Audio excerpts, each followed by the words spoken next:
All right, so this morning for this session, I would like to talk about the layout of the color wheel. First, maybe I should ask Sandy if you have any questions about what you've been working on, if you are able to.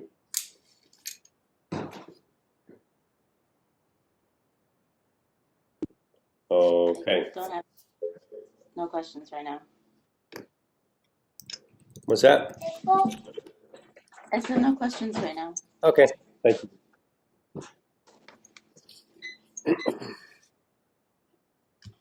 All right, so the color wheel configuration, it's a circle.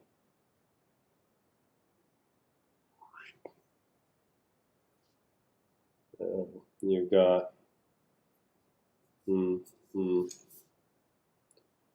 it's yellow, red, blue, violet, orange, green, and then the tertiaries are all in there. If you have a shape of each of these that is like a long triangle that tapers in, that would allow you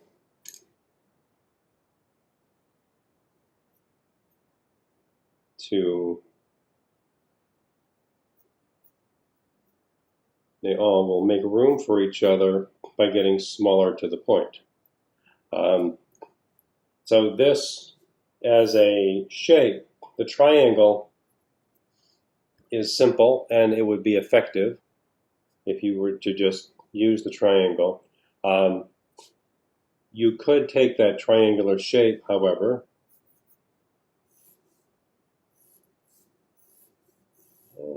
like that.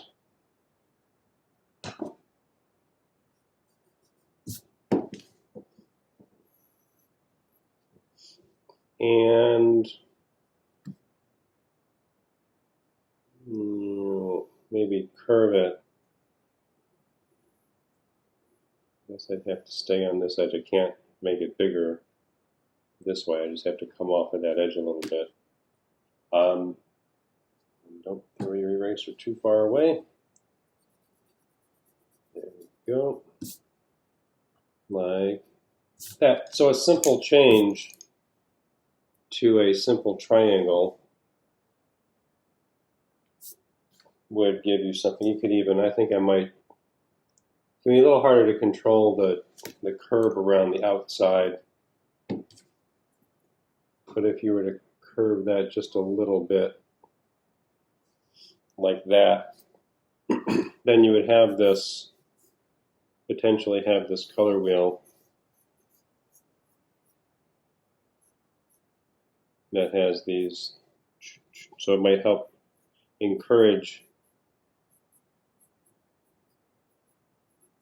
this sort of like appearance of rotation if they curve slightly.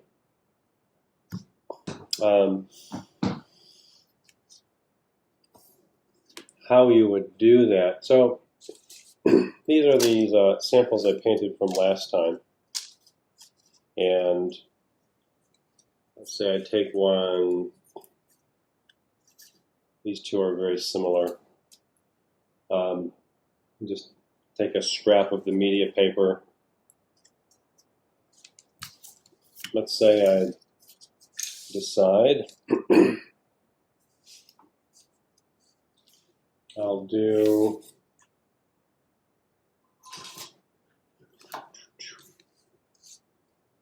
so I think if I were to take all of these and lay them out and get the size of them, I would have to work from the smallest of these. There'll always be a little bit of variation depending on how much of the sample is actually usable. You can have a sample, like if your sample is thin enough, you could use this darker one, even though it's narrower, as long as, like, the smallest one, if your design of each of your colored pieces fits, well, like, you can cut it from the smallest one, then you can cut it from all of them. So this, let's say I decide it is, here's my standard for scale. That is, I think like 3/4 of an inch by 2 is the maximum. So then here, I can do this. I'm going to cut this off the edge, the straighter edge. I think I'll start at 1/4 of an inch and then go up to the next inch. A little bigger. Only you can see. Okay. So, 1.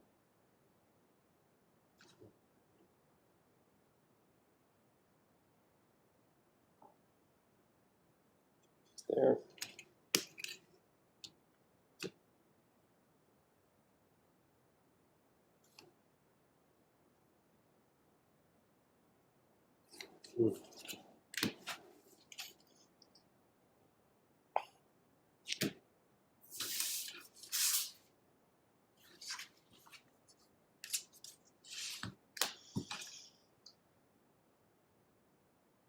So this is fine across here. I want it 2 inches down. I'm just going to go right off the top edge. 2 inches down here. I could approximate that like there.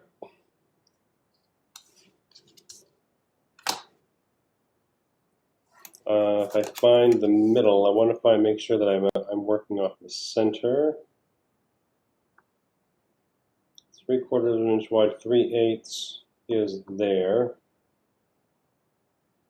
That mark there was not really in the middle. There.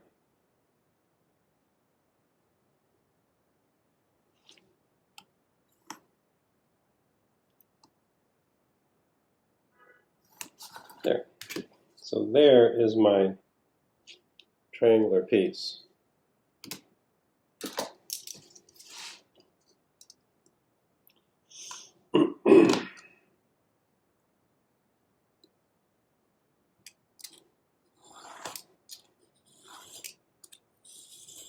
Careful, score through. I'm cutting it on the bottom side. That way, the paint you may have already discovered, being a matte finish, is sensitive to scuffing, fingerprints, and all that. So when you pick them up,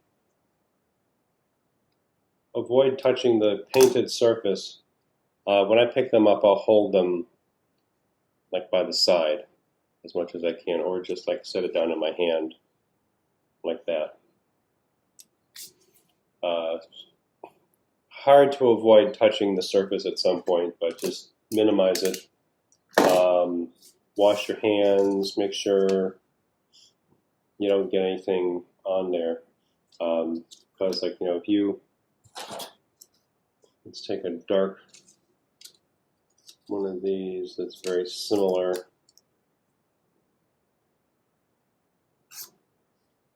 I can scuff that, but even like your fingernail can scuff it.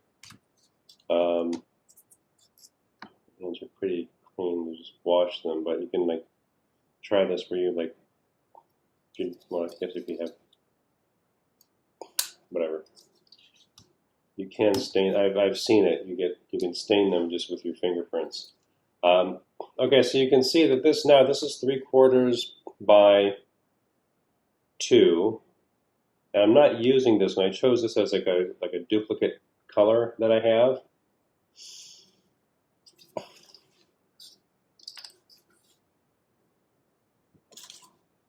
What I will do, I'm going to write a T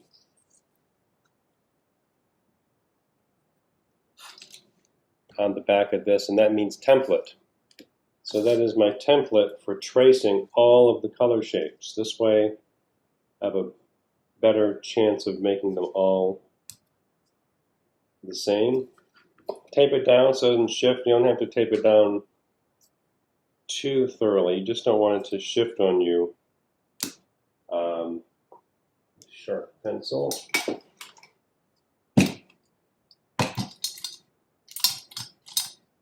Mechanical pencils. I love you.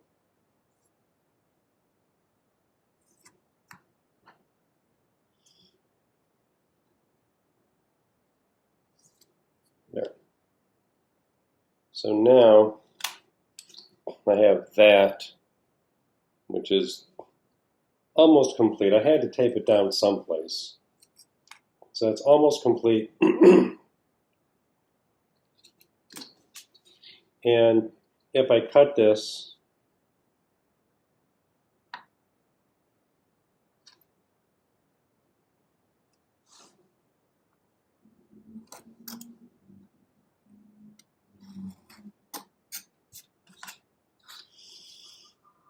I can see here if I just stand this straight edge. So when I'm lining up my little ruler here, I'll put my knife on the line at near the bottom, and then line this, just like pivot, so like rotate the straight edge off the knife, and then get it lined up.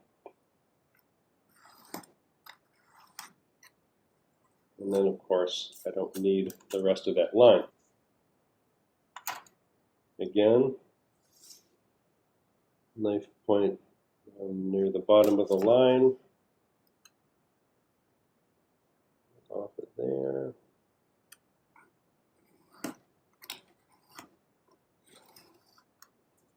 There we go. And there. What can be helpful to do when you lay these out, when you paint these and you lay them out, we're going to, if I have them, here's my, let's go back and do this again. I mentioned the term visual acuity, and that visual acuity means that it's really all about how well you see color. So visual acuity for color. So this is visual, that's what this class is.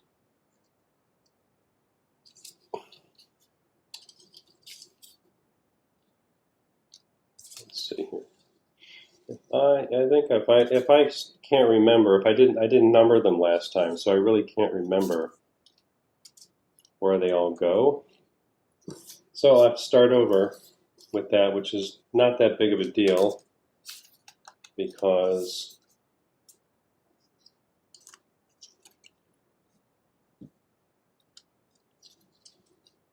I can see it. And they are curving a little bit, which can make it a little hard to see because that one wants to curve way up and you get a shadow on it. There. Don't touch the surface, I just said.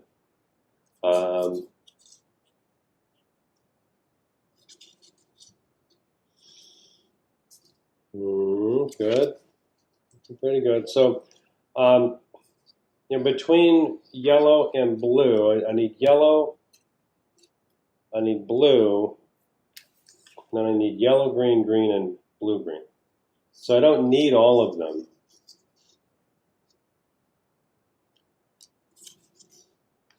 But the more of them that I have, let's see, you got to turn this around the other way. So that white part is under, and then I can see the colors sitting on top of each other. So you have to pay attention when you're doing this. And sometimes I catch myself not really paying attention to what I'm doing. Again, I don't want that little extra, that white bit sticking out, because when I put this other color on top of it, or I put it on top of another color, I have to see color against color, otherwise I can't compare them.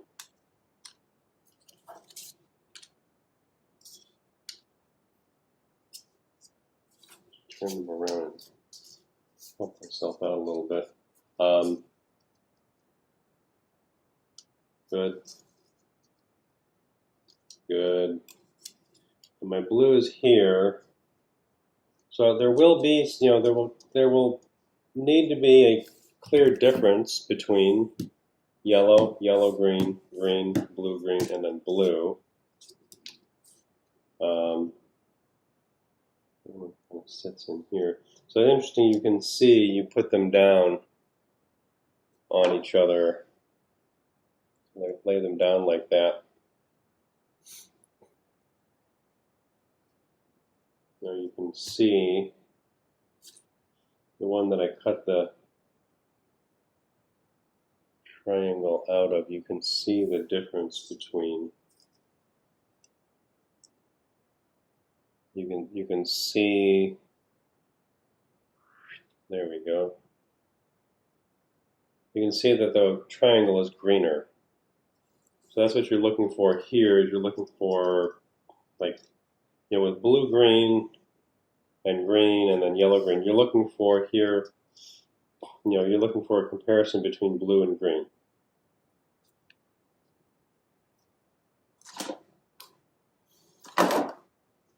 Okay, that's all that I have right there. So my yellow. So what I might do here first, before I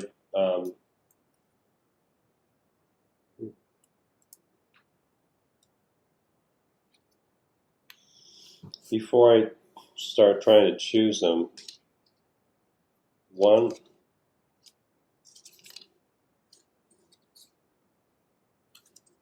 2,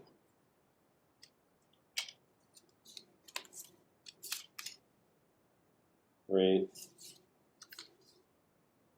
4, and so on.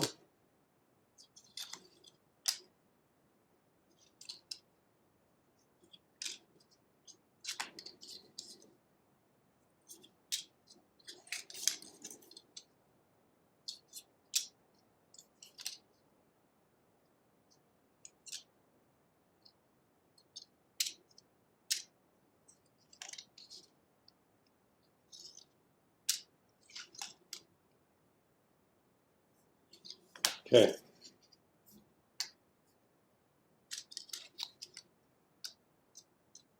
So this will take an extra few minutes, not very long. I mean, I only had like 12, so. But it's an extra step that, well, it doesn't take that much time. Some students decide, like, don't take the time to do it, and then later on they're trying to, like, see, like, wait, where was that one? Like, where did it go in the order? Because some of them are very similar, like those two. And you can help yourself out by taking an extra. I mean, really, that took me maybe 2 minutes. I mean, we're all busy, but not that busy. Okay, so now I want to try my yellow. I'm just going to take my third one here. I'm going to guess that this is yellow-green.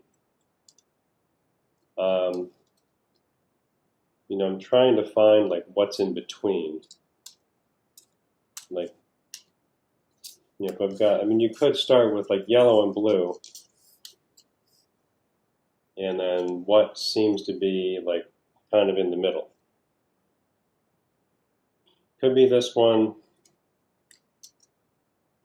I think I like this one a little better.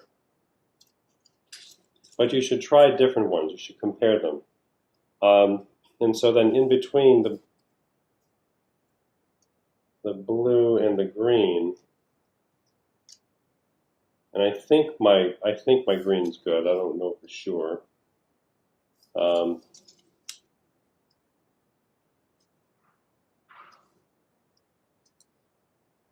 So it looks, so by comparison, I think it's a little hard to see in the video. Move that up a little bit. But what I would do is I might compare this one that might be the blue-green. compare it with the blue.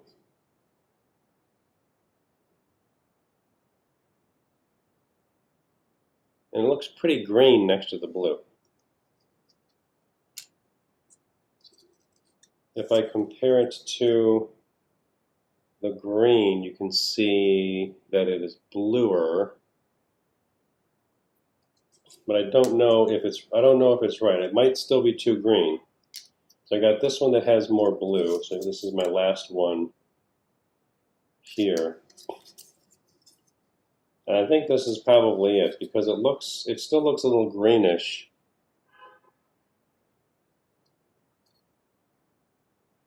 Next to the blue. But I see the blue more when I put it next to the green here. So this is a good comparison. Like that.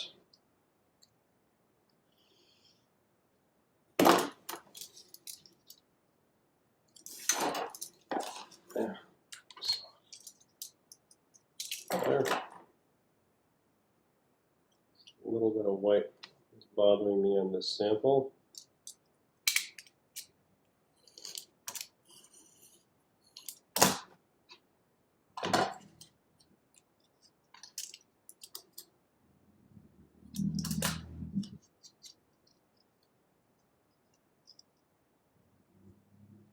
There. So that's easier to see. If this, like green, this is still, as blue-green, that's too green. This is better, I think. Comparison with blue, this still looks, you can still see the green here.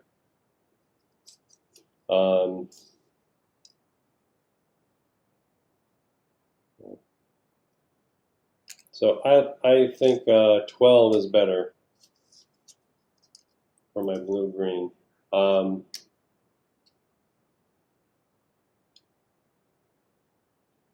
might want to go even a little darker on my green here. Oh, here's Elliot. Hi. Well, it's about time. But now nobody can see. You can't lie down in the middle of it. Come on. Mwah. Hey. Oh, Elliot, you are always upstaging me. No, you gotta go over here. Hey. Elliot. Up here. Up here, honey. Up here. Do. I'm working. Good boy. Okay.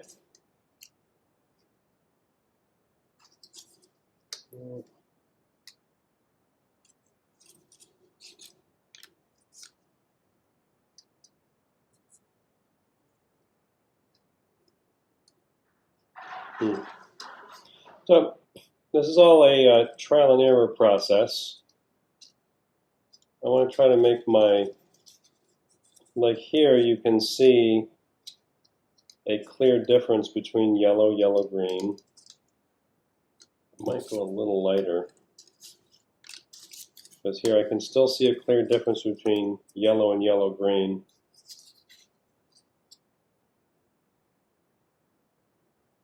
But I want to make sure, like with this one, there's contrast there, there's contrast there. I'm not sure. I'm going to keep number 4 hanging around here. I think that was green. That's blue-green and blue.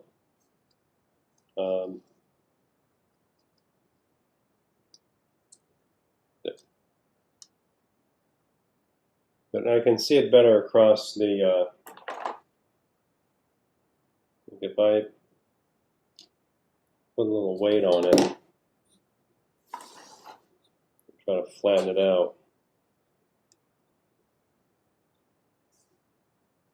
I think I can see that a little better. When it curves up and you get shadows, it's harder to see. All right, that yellow-green looks a little light. I think I want this one. That looks a little too light. So I'm looking at contrast. So this is a good example of how You have, so saturation, this stuff all came right out of the bottle. There's no black, white, gray. I didn't mix, we're not doing complementary mixtures. So the saturation is high. It's full saturation color. The value, you see light, yellow is lighter, and they get progressively darker as you add blue. And so I'm trying to see the change in value will not necessarily match like a change in hue, like when it goes from yellow to yellow green, but there's still, but the contrast of value does help me to see that as it gets darker, the color changes and it darkens in value. And value, value is lightness and darkness, so that's just like grayscale.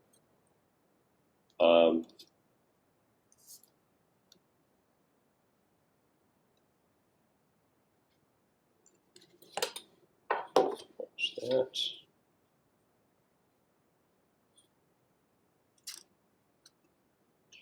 Oh.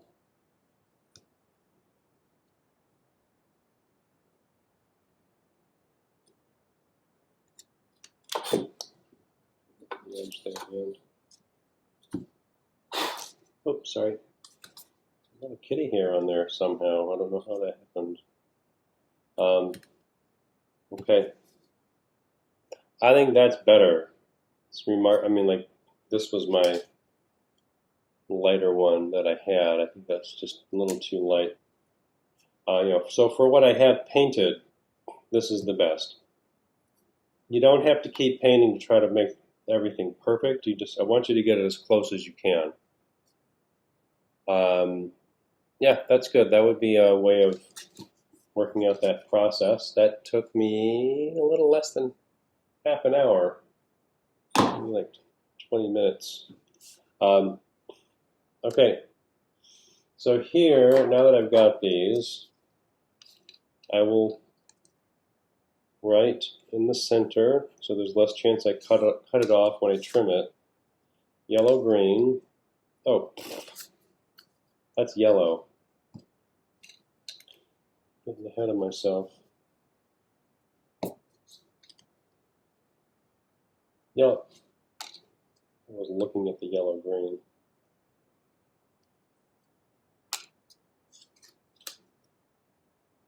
Green.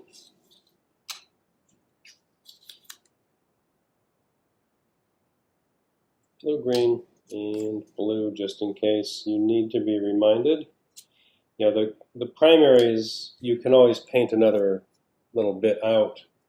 You can always paint a fresh sample right out of the bottle, or you can just paint a little bit just to double check and make sure that what you have is correct. These I will save until the project is over in case I need them. You never know. You might completely botch one of these right at the end when you're cutting and find you need a new one. And you may have one over here that's close. Okay. And then here, with my template, I would trace the template onto all of them.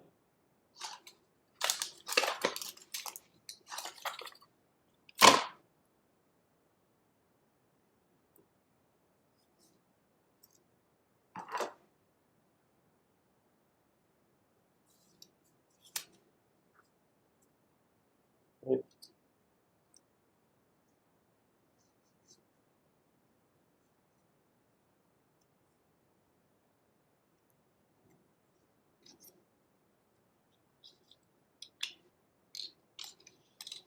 Leave the drafting dot on it.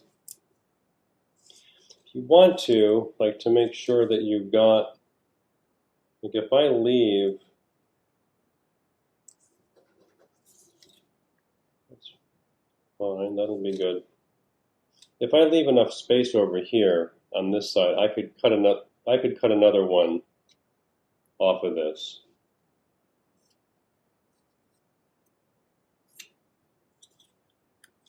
So you see, I could like turn this the other way and still get another one out of that if I needed it. So you should be strategic. It'll help if I were to just trim all that little extra bit of white off of that, then I wouldn't have to check this. But I think if I'm just a little off the edge like that, I'll be fine.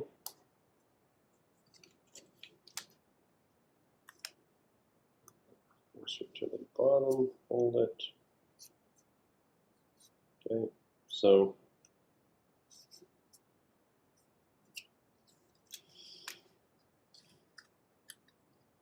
okay, and I can just do this since I trim that off. Yellow.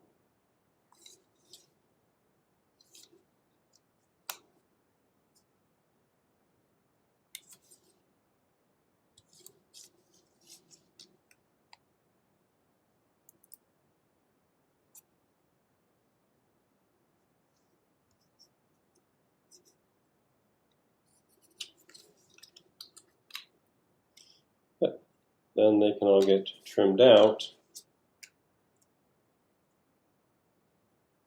This is the sample.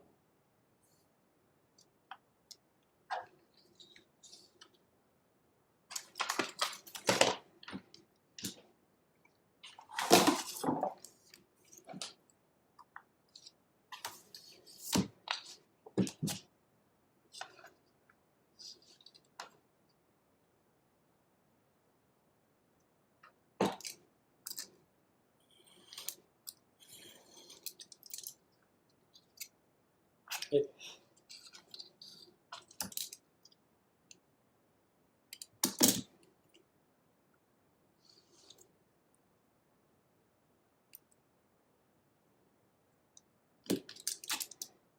Just in case there's any doubt. Longer, but that's okay.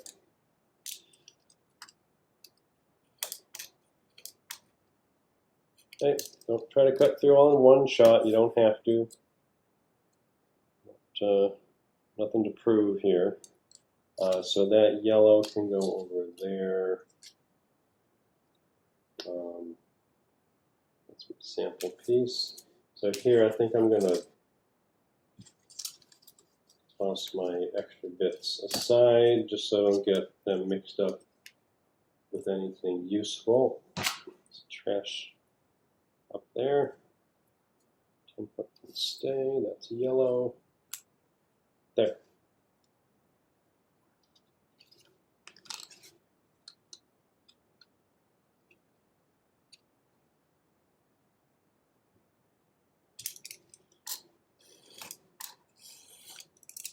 There.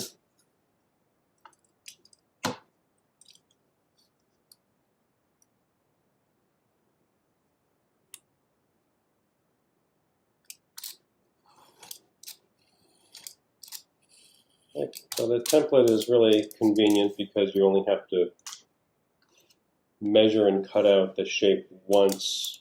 You only have to measure the shape of this triangular template once, and then you trace it, and then you just cut on your lines. We're going to go. There we go. We have two so far. So we'll cut all of those out.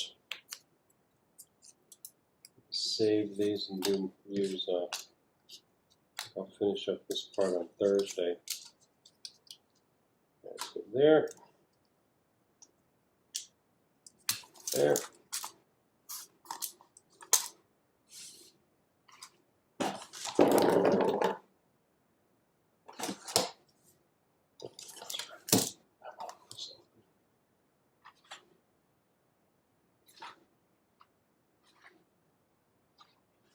Okay. So back to this.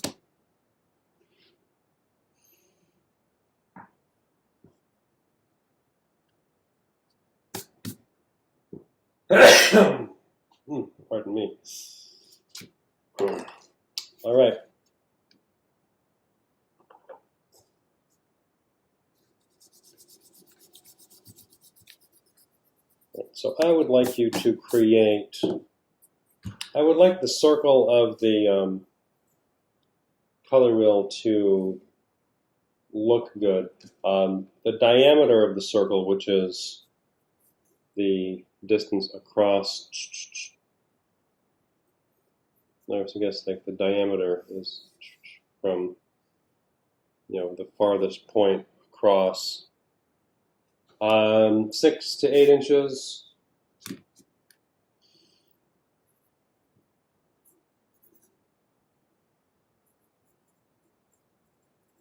Across. So if you have, you could even, if you want to sketch this out, start with a square.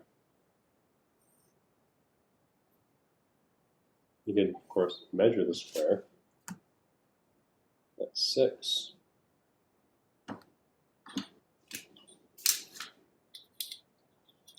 Just start with this.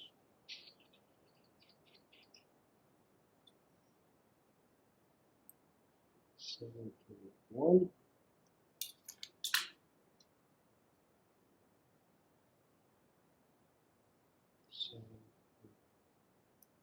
One.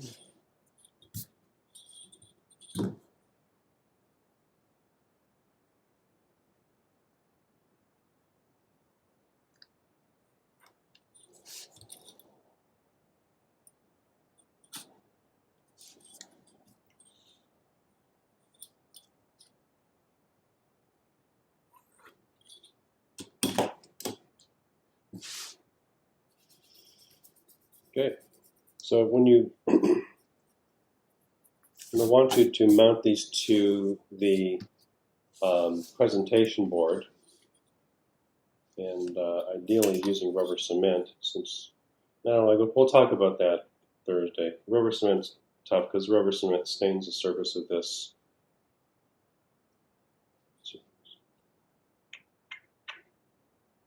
8, 7, and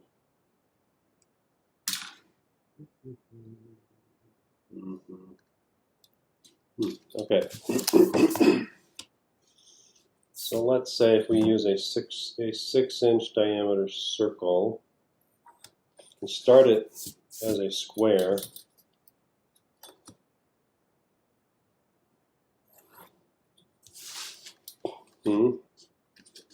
And you can know that in the middle,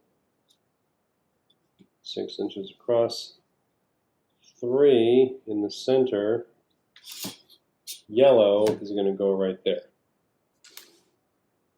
Violet is directly across it. So, there. The way they're configured, yellow, yellow, orange, orange. Red, orange, and blue, green will be approximately, but you're going to have like yellow, green, green, blue, green. They're not quite, usually not quite there. Well, we'll see. I'm going to put a mark here at the middle anyway because it can be helpful to know. If you have a compass, you could cross the diagonal of the center. Sort of like run a diagonal across the middle from corner to corner. Or even just do that. Mark in the middle. And there, another line right there. So if you, of course you could always say, if you have a compass, you can just set it at 3 inches. Draw around. If you don't have a compass, you can do this. All right.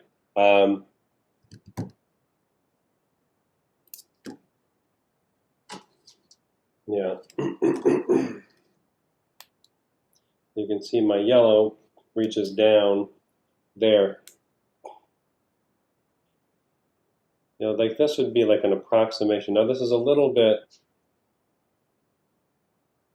it's a little bit, so like a 6-inch, depending, like an 8-inch diameter circle would be a little bit too large for the size of these samples.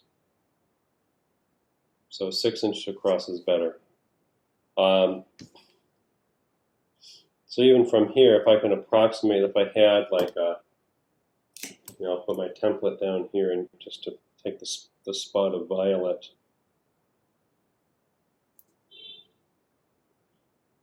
They don't have to reach all the way to the center. There can be a little space in the middle. Then you'll have, I guess the rest of these would just, I don't have them cut yet, but they'll come around here. And then all that. All right, that, and then if you want to, this is my sample. Yeah, this is my sample here. If I'm cutting across this, like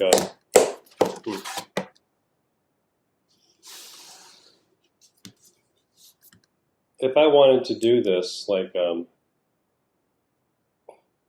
curve cut, either knife or scissors. Scissors might be better, although this is kind of small.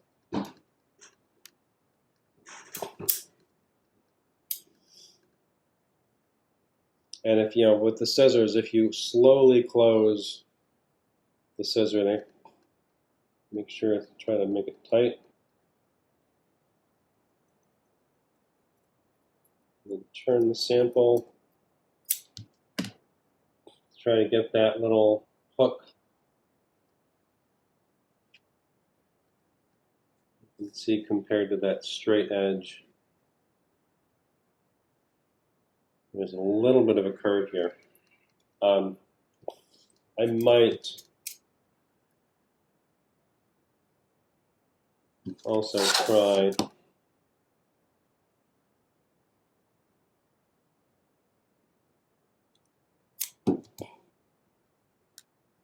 curve the end like that. If you can't control the scissors or the knife to do that, then just stick with a simple straight cuts. But that's that